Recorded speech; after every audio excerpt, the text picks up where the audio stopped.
अफगानिस्तान के काबुल से लौटे बांसडीह कोतवाली क्षेत्र अंतर्गत ग्राम सभा चित्रोली निवासी राजेश पांडे के चेहरे पर अभी भी खौफ है। 23 अगस्त को वह सुरक्षित भारत पहुंचे। उन्होंने बताया कि मुझे ऐसा लग रहा था कि मैं घर नहीं लौट पाऊंगा। सरकार के प्रयास से आज मैं अपने परिवार के बीच हूँ। कहा कि अब जीवन में मैं कभी अफगानिस्तान नहीं जाऊंगा।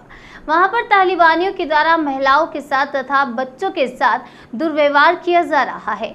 चाहे जितना भी अच्छा माहौल हो जाए या जितना अच्छा पैसा मिले, वह काबुल एयरपोर्ट से महज 8 किलोमीटर की दूरी पर नीली कंपनी में काम करने भारत से 22 फरवरी 2021 को गए थे। वहां सरिया बनाने के डाई टर्नर के पद पर कार्य कर रहे थे। तालिबानियों के कब्जे करने के बाद अराजकता की स्थिति चारों तरफ हो गई। एयरपोर्ट पर जाने के लिए 8 किलोमीटर की दूरी तय करने में 8 घंटे का समय लगा। हम सभी एयरपोर्ट के नॉर्थ गेट नंबर 6 से 100 मीटर की दूरी पर ही थे कि 21 फरवरी को तालिबानियों ने सभी 150 भारतीयों को अगवा कर लिया।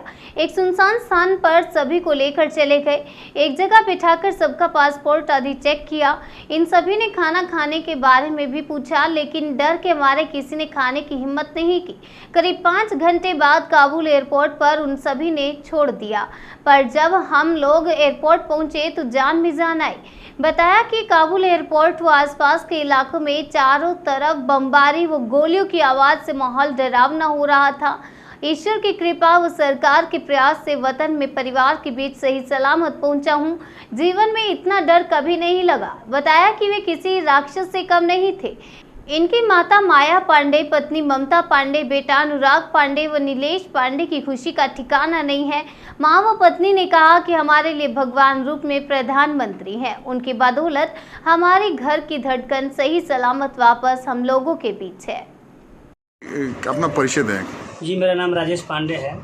ग्राम चित्रोली, पोस्ट विद्याधर नारायणपुर, जिला बलिया, थाना बांध। काफ़ी संख्या में आपके दरवाजे पर आज भीड़ लगी। हाँ, क्या मामला? काफ़ी संख्या में भीड़ इसलिए लगी है कि मैं काबुल अफ़गानिस्तान से आया हूँ। मेरे मित्र हैं, मेरे कुछ रिश्तेदार हैं, मेरे भाई लोग हैं, मुझे मिलने आए हैं। अच्छा, कितने दिनों पहले अफगानिस्तान गए थे आप? मैं 6 महीना पहले अफ़गानिस्तान गया था और 6 महीना बाद मैं 22 अगस्त को मैं वहाँ से काबुल से चला हूँ। 23 तारीख को मैं अपने घर पहुँचा। क्या करते थे आप वहाँ पे? मैं वहाँ रोलिंग मिल में टर्नर के पद पर कार्यरत था।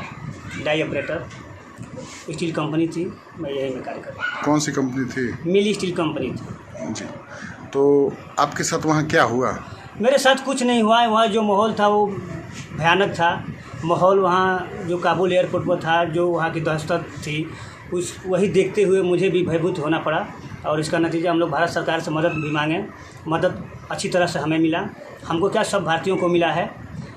और इसलिए हम योगी जी, मोदी जी के चलते हम लोग यहाँ इंडिया में हैं। आप हमारे चैनल के माध्यम से पूरे देश को बताएं कि जब आप कंपनी में थे उस टाइम, जब वहाँ पर दंगा हुआ, उसके बाद आपके साथ क्या हुआ, हमारे चैनल के माध्यम से पूरे देश को बताएं आप। हाँ, मैं बता रहा हूँ कि हाँ, जब हम लोग वहाँ की दशा देखे तो हम लोग काफ़ी भयभीत थे। और बाहर भी जब हम लोग काबुल एयरपोर्ट पर निकले, 8 घंटा हम लोग काबुल एयरपोर्ट पे थे, तो काफ़ी भयभीत। एयरपोर्ट काबुल पर पहुँचे हैं, वो भी 100 मीटर की दूरी पे। वो भी हम लोग के गेट में एंट्री नहीं हो पाई है। फिर हम लोग को डोमेस्टिक एयरपोर्ट से हम लोग को फ़्लाइट हुई, जो हम लोग इंडिया आए हैं। इंटरनेशनल एयरपोर्ट से हम लोग की फ़्लाइट नहीं हुई थी, इतनी भीड़ थी। 8 घंटे में आप आए। कितनी दूरी 8 घंटे पे आपने तय की? 8 घंटे की दूरी हमने 8 किलोमीटर था वो जो था। हम लोग 8 घंटे लगा था वहाँ पहुँचे, फिर भी हम लोग नहीं पहुँच पाए थे। इतनी वहाँ दहशत थी, इतनी भीड़ थी। तो आपको एयरपोर्ट से कितने दूरी पर छोड़ दिया गया? हमको एयरपोर्ट से फिर 100 मीटर जब हम लोग इंटरनेशनल एयरपोर्ट पर नहीं घुस पाए तो हम लोग फिर रिटर्न हो गए। बाईपास रोड से रिटर्न होके आके हम लोग का जो अमेरिकन डोमेस्टिक एयरपोर्ट है, वहाँ से हम लोग की C-70 कार्गो फ़्लाइट, हम लोग 168 आदमी की फ़्लाइट हुई थी, जो हम उसे आए हैं। आप बस से जब डोमेस्टिक गए तो आप अकेले गए कि आपको प्रशासन लेके गई? प्रशासन थी, अमेरिकन फोर्स भी थी, जो भी था भारत सहयोग के हिसाब से हमको सब व्यवस्था मिला था। कोई दिक्कत हमको रास्ते में सामना नहीं करना पड़ा। अच्छा जी, आप तो वहाँ पर मौके पर मौजूद थे। वहाँ के महिलाओं के साथ आतंकियों के द्वारा क्या किया जा रहा था, कुछ बताएंगे? हो रहा था ये है कि औरतों के साथ कुछ अत्याचार हो रहा था, बच्चों के साथ हो रहा है। एक डरावना माहौल था वहाँ। कुछ अत्याचार माने? कुछ अत्याचार वही थी, औरतों को पकड़ के लिया जा रहा है, बच्चों को मारा जा रहा है। माने एक डरावना माहौल था जी। कुछ ऐसे पल होंगे, क्या खाने को मिला इस समय? खाने के लिए वो अलग था, वो जो हम लोग नहीं नाम भी नहीं रखते हैं, वो खाना था, हम लोग जान गए, फिर हम खाना पीना कुछ भी नहीं किए। एक उनकी मन रखा गया था, वो हम लोग के खाने योग्य नहीं था। क्या था खाने में? वो बीफ था। बीफ जी। और ये आप बताएं कि वहाँ पे 4 घंटे जब आपको अपहरण किया गया था, आतंकियों के कब्जे में आप थे, तो आपको क्या महसूस हो रहा था? महसूस यही था कि ये ज़िंदगी का लास्ट पल है, जो भी है। इतनी सब लोग हमारे 150 इंडियन जो भी थे भयभीत थे। किसी को पेशाब लग रही है, किसी को प्यास लग रही है, अन्य प्रकार की बीमारी उत्पन्न हो रही थी कि ये हम लोग का किसी जो भी 150 आदमी है, इनकी लास्ट स्थिति आज ही है। अच्छा, इससे ज़्यादा जिंदगी का कोई मकसद क्या जब आप कैद में थे तो आपको किसी प्रकार के दिक्कतों का सामना करना पड़ा? दिक्कत का सामना नहीं करना, एक डर सा माहौल बना था सबके अंदर, कोई किसी की तरफ देख नहीं रहा था, जो जहाँ था तहाँ भयभीत था। आपको कहाँ रखा गया था? हमको पता नहीं हमको कहाँ रखा गया, लेकिन काबुल में ही रखा गया था। कुछ हट के आप घर में थे कि जंगल में थे? जंगल नहीं था, वो एक घर था, बाकी 4 दीवारी थी, 8-10 फीट की जो 4 दीवारी जिसमें घास लगी थी, कुछ गाड़ी उड़ी थी अंदर, बाकी बाउंड्री ही थी। आप लोग एक रूम में कितने लोग थे? हम लोग एक रूम में जितने हमारे भारतीय थे, एक ही बार सब 150 आदमी एक ही रूम में बंद हो गए थे। नाम है आपका? ममता देवी।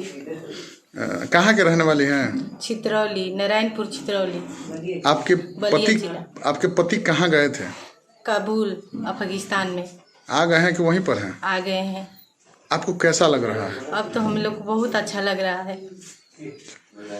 जब वहाँ पर थे तो आपके ऊपर और आपके परिवार के ऊपर क्या बीत रही थी? जब से लड़ाई हम लोग सुने थे कि जब से लड़ाई लगा है, तब से हम लोग को घर में खाना नहीं बन रहा था। सब लोग रो रहे थे। राखी के दिन तो हम लोग सब पागल हुए थे, हम लोग के घर में राखी भी नहीं मनाया गया। तो क्या आप दोबारा चाहेंगे कि आपके पति अफगानिस्तान जाएं? ऐसा कभी मैं नहीं चाहूँगी कि हमारी पति वहाँ पर जाए। और तो आयल बन तो खुशी बहुत बा मिलल बा, ना आयल रहन तब तो हमनी के बहुत माने व्याकुल रहनी है जा, रोत गावत रहनी है जा, हमनी के खाना भी ना खात रहनी है जा, हमनी के मने बाल बच्चा के विवेक में हमनी के पर रहनी है जा कि कब हमार बाबू हमारा आखी लौ को बाकी खुशी खुशी लौ के गइल हन। तब धन्यवाद बाकी भाई बाबू हमारे माने खुशी से हमनी के नजर के सामने आ गइल, अपने बाल बच्चा में मिल गइल। या तो मर मुस्मात हम लेकर अपन बच्चा कहाँ लेके थे? आप तो एक माँ है, माँ का दिल सबसे बड़ा कहा जाता है। क्या आप अपने बच्चे को फिर दोबारा विदेश भेजना चाहेंगे अफगानिस्तान? अब वो देश में तो हमनी के ना मना खुशी मना जे कि जास बाबू, बाकी घर रहले से तो उनका बाल बच्चा के पालन ना होई, जरूर कोनो ना कोनो हाल रोजगार करने के पड़ी। वो विदेश से आए तो आप लोगों से क्या बता रहे थे कि क्या हो रहा था? बहुत कुछ बतौलन पे हमनी के रोटी ना घोटाई। तब भी क्या बताएं, थोड़ा हमें भी बताएं। ई बतौलन कि हम बहुत दुखित में रहनी है, हमार गाड़ी भी पकड़ा गई रहा, हमनी के 5 दिन हमारे यहाँ फोन ना कैलन, हमनी के सब परिवार तड़पत रहनी कि हमारे बच्चा कहाँ बाड़न, कहाँ गइल, कैसे हुई है कैसे ना हुई है। बाकी जब दिल्ली उतरलन तब खुशी खुशी बतौलन कि माँ हमनी के माने हम दिल्ली उतर गइल बनी, तनी शांति मिलल के छे भाई चल जब अच्छा से उतर गई ना तो जरूर रहिबे करिए हमारा आँखी के सामने। तो अलन तो अपन के हमनी के खुशी भई।